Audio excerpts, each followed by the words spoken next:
ganito klaruhin natin. May mga payout na ikaw ang nagkaltas ng pera? Yes, sir. Like what? Ano kasi payout? AX? AX, sir. Tupad. Ganyan, sir. Magkanong kinaltas mo? For 5,000, kaltas ng 4,000, 1K lang sa beneficiary, then 10,000, ganyan. And So, then, 5K? yes, sir, 4K, mabalik sa amin. Help sa'yo, mabalik. So, gano'ng kalaking pera na hawakan mo, nakaltas mo? Yes, sir. Ako mag-collect and then i-turn over ko sa head namin, which is si Ma'am Fier. Kasi siya yung Mayaman niya si Ma'am Pier ngayon. hindi ko pa alam, sir. Babasahin ko po. Okay. Mon, dili mi basta-basta nga kalaban ug unsa man na nahibal-an nimo imuha na ayaw na pag-apil-apil kay og dili ka gusto kami ang muhipos nimo. Dili mo mudaog anay inyong kaso ug gusto kag trabaho adto og office kay ato nang istoryahan kabalo man ka kinsa duulan kay staff man ka diri dati.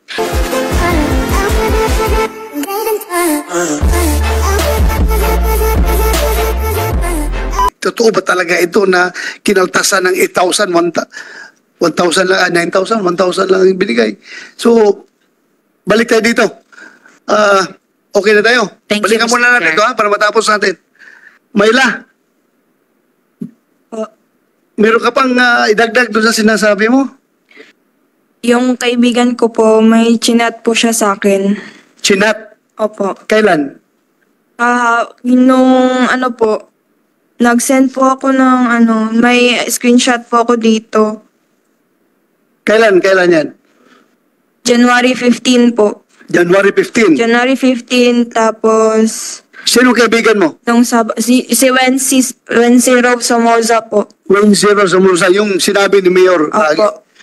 Ano sinabi niya? Sabi niya dito nung January 15, bang gi-question ako sa taga Carmen bang niabot na sila ang inyong reklamo na apel imong pangalan nakabutang manggod kay Jovel ang record ba ayaw balik dito kay ubahib kay ipit jud ko ani ba ang nag-message po ani kay mo iyahang ka ilara. Pero wala po ko hindi ko po kilala kung sino yung nag-message nito. Finorward niya lang po sa akin. Pakiulit, marunong ka man mag-Tagalog. Sige nga, itagalog mo para ma-record dito. Sige, itagalog mo yung sinabi mo kaya na. Bang, question ako sa Carmen. Question ako sa Carmen. Kasi Meaning, tinanong siya ng taga Carmen LGO. hindi po naka-specific Carmen lang po yung nakalagay. So, paano sinabi? Question siya ng Carmen. Kinestyon ako sa Carmen. Sa Carmen. Kasi umabot na sa kanila yung reklamo nyo, yung pangalan mo kasali. So, ang nasabi niya si Wincy. Yung nag-message po kay Wency. Yung nag-message kay Wincy. Opo. Okay, tapos? Tapos nung Sabado po, nag-chat siya ulit sa akin. Sabi niya, may tumawag ba sa Yumi? Sabi niya sa akin, tapos siya. Kasi hindi ko na lang itutuloy yung reklamo ko kasi may ibibigay daw sa kanila na waiver. Waiver. Papapirmahan daw po. Means po daw nun, ititigil daw po nila yung reklamo. Kasi marami na daw po na taga-Kamiling and Alihal. Then may sinabi din po siya na hindi na talaga natin makukuha yung 9K na kinuha sa atin. Yeah, go ahead, Governor.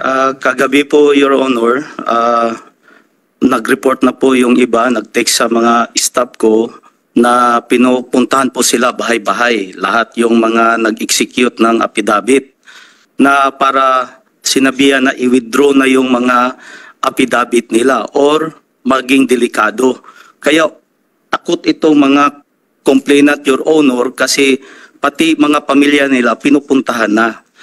At sabi ko sa kanila, huwag kayong matakot dahil protected tayo sa Senate. Nandiyan si Senator Ronald Bato, nandito ang ating Philippine National Police, Philippine Army, mga senators.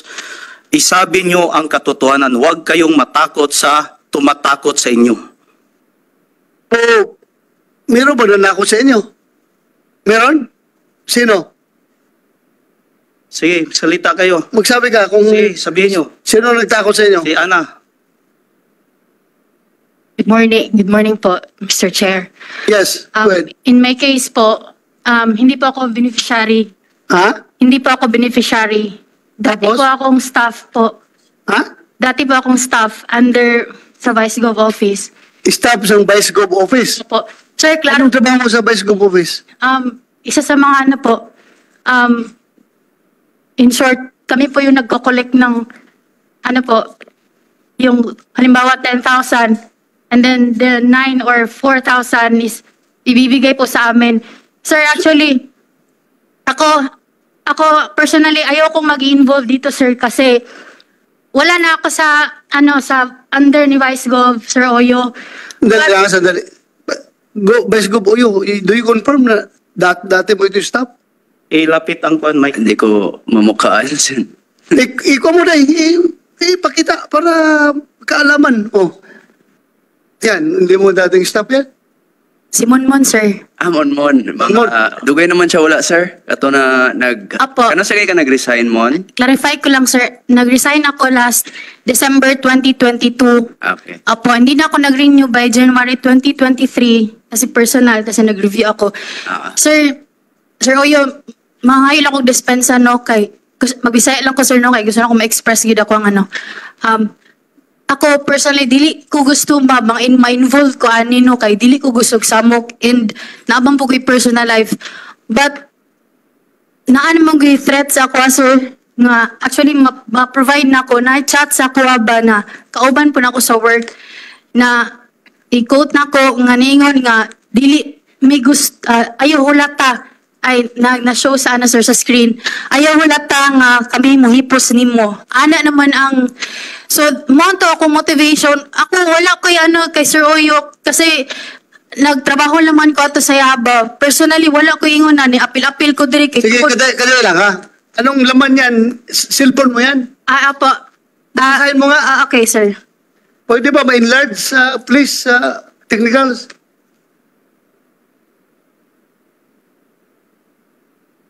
Okay, sir. Babasahin ko po. Okay. Mon, dili na ko mag-atik-atik kung unsa man inyong plano, ayaw ninyo dayon na o dili mo gusto mabali. Dili mi gusto ni Madam na makabalo si Sir Oyo na mga staff ra niya ang mubali niya kay wala takabalo sa mabuhat niya. Kinsa man ni si Madam? Si Madam? Ma'am Fiersunga po. Fiersunga? Yes po. Sino si Fiersunga? Si Ma'am Fiersunga, personally friend ko po talaga siya, sir. Siya ang nagpapasok sa akin to work with Sir Oyo during campaign. Okay. Opo, during campaign pa, isa na ako sa mga campaigner si Sir Oyo. Sige, continue. Basahin mo. Okay po. And then, dili mi basta-basta nga kalaban o unsa man na nahibal-an nimo imuha na ayaw na pag-apil-apil kay og dili ka gusto kami ang muhipos nimo. Dili mo mudaog ana inyong kaso ug gusto kag trabaho adto og office kay aton nang istoryahan kabalo man ka kinsa duulan kay staff man ka diri dati. Ayaw hulata na kami ang ulihok. So sir, kini nga statement mao ning nag-udyok sa kuwaw. Ako wala ko'y kuan Sir Oyo na ko'y personal na kalagot wala jud.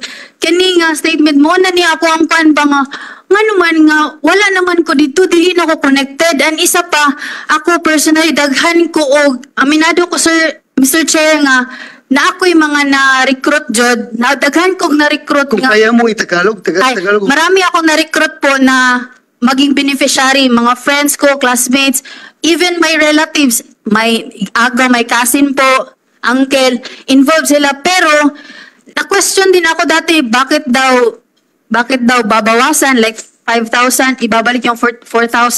Ako naman, as a staff, syempre sinabi ko, under the command of the higher, mo lang ang instructed sa akin po. So, wala ko'y kanang kuan nga, kanang mga personal issue. Mo lang man ang sugo, good sir.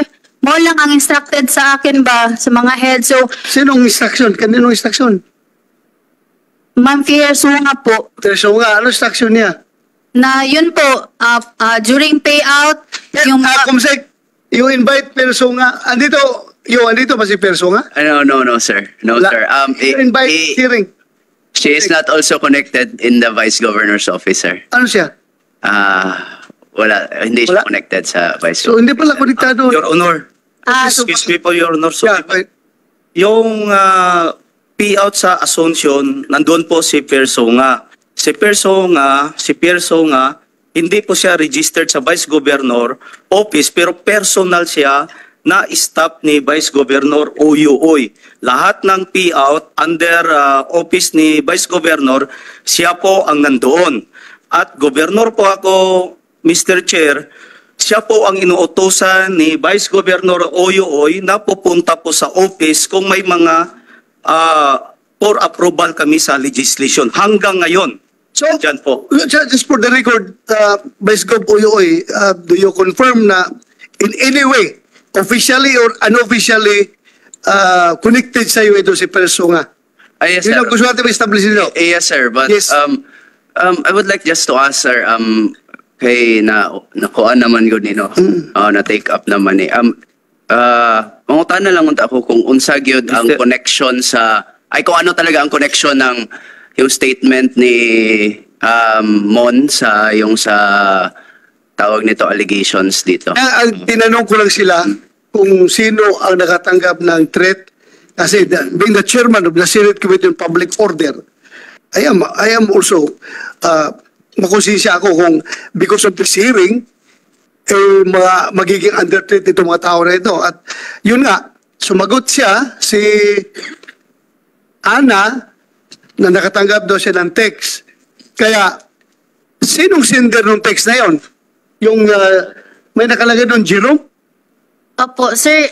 Sino si Jerome? Si Jerome Daet po, sir. Kasamahan ko po siya. Staff din siya under Vice Gov Office. And then, nagtataka lang ako, sir, kasi yung account na ginamit niya para makapag-chat sa akin is dummy account. New, siya, sir, new Facebook account na nagawa lang. So, No Facebook account. yes, sir. Bakit nag-appear dyan, Jerome? Yes, sir. So, kilala mo kung sino si Jerome? Yes, sir. Personal friend ko talaga siya, sir, kasi magkasama kami sa Then, connected din kami sa messenger, my original messenger. So, nagtataka ako kung bakit pa gumawa siya ng dummy account, which is yung ginamit niya para makapag-chat sa akin. So, yun yung question ko din, sir, ba, na kung may sila, dapat personal na lang nila akong sabihan para if ever magaling, if hindi nila gusto nga mag-show ako dito, hindi na lang talaga ako mag-witness talaga, sir, ba? Kasi ayoko talagang ma-involve sa ganitong kasi ayoko ng gulo kasi may naman ako, umalis na ako doon sa Vice of Office, na ako, employee na ako, private. So, anong motive mo? Bakit ka pumunta dito? Sir, yung talagang threat, yun talaga, sir. Ito talaga. Kasi Yung threat natakot na? ako, yes, sir. Kasi even my family, napuntahan na din nila. Sinong sila? Ma'am Fier po, sir, at saka yung kasamahan ko na si Greg. Pinuntahan ng ate ko kagabi. Greg, iba yung Jerome? Yes, sir, mga kasamahan ko. Tapos sabi ng ate ko, tawagan daw ako, i-convince daw ako na Pero naglapit naman ako kay Gov after na makaano ako ng threat kasi wala namang ibang magprotect sa akin kasi sabi ko naman pag hindi ako, sir, mabisera ko sa kung ani maguni sir bang ako magong purpose is involved naman gud ko ani na yung mga tao nga pwede mo turo sa kuha nga ako ang nagkuha sa ilang kwarta kay usually ako mga na-recruit is kay ila ra jud na ako so pwede jud ko matulong. So, ganito klaruhin natin. May mga payout na ikaw ang nagkaltas ng pera? Yes, sir. Like what? Ano kasi payout? AX? AX, sir. Tupad. Ganyan, sir. Magkanong kinaltas mo? For 5,000, kaltas ng 4,000. 1K lang sa beneficiary. Then 10,000, ganyan. And So, then, 5K? yes, sir. 4K, mabalik sa amin. Help sa'yo, mabalik. So, gano'n ka nakalaking pera na hawakan mo, nakaltas mo? Yes, sir. Ako mag-collect. And then, i-turn over ko sa head namin, which is si Ma'am Fier. Kasi siya yung Mayaman niya si Ma'am Pier ngayon. hindi ko pa alam, sir. Gano'n? Wala na. Estimate. Sa tagal mong nagkakaltas, magkanong halaga na kaya na-remit mo kay Sir, to be honest, Pier? I cannot disclose the money amount that they were collected already kasi You are under oath. Ha? Tinatanong kita ngayon dito, so you tell me. okay. So magkano? Okay, sir, estimate mo? personally, yung time na nakakolek ako, may mga 100,000, more than 100,000. Yun yung mga... Yes, Ilang beses yun? Maraming beses na, sir. Maraming beses? Twice, thrice, ganyan ako pero more than that, pa dyan, sir. Apo. Kumsek, yung next hearing, you invite Pierre Songa. Ito ba yung nasa picture? Yes, sir. Yes, Saan sir. saan dyan? Dahil saan dito? Yung naka-harap, naka-black? Black, sir. Babae yan, lalaki. Ha? LGBT po. LGBT. Dito siya nagsusulti. Kung saan siya? Gay po. Gay. Pierre yung pangalan. Yes, sir. Clear po. Pero ang nag-treat sa'yo, nagpadala ng text, si Jerome. Jerome, nakapangalan si Jerome Dae po. Which is gusto ko rin po talaga siyang ma-invite po also dito kasi para po, sir ba? We will invite him. Yes, sir. We will invite him. Kung siya pa talaga yung nagpadala ng message sa akin. Kasi kung walang message na gano'n, sir, dili ko magapipil, dili ko magpabida-bida din niya nga magwitis-witness kay ako pong protektahan akong self and also my sir, akong pamilya po. Walang na akong gusto yun maistorya. Well, nanintindihan kita. Yes po, salamat po. Hindi dahil sa threat through text, hindi ka appear dito. Yes, sir. Exactly po. Oh, swerte. Itong babae na to, ano pangalan mo? Monmon po, sir. Monmon. May nag-text sa kanya na nag-threat a certain Jerome. Please make sure na wala mangyari masama sa kanya. Ha? Yes, sir, Mr. Chairman. And Sir. also, sir, We will take this seriously. Opo, yes And po. we are even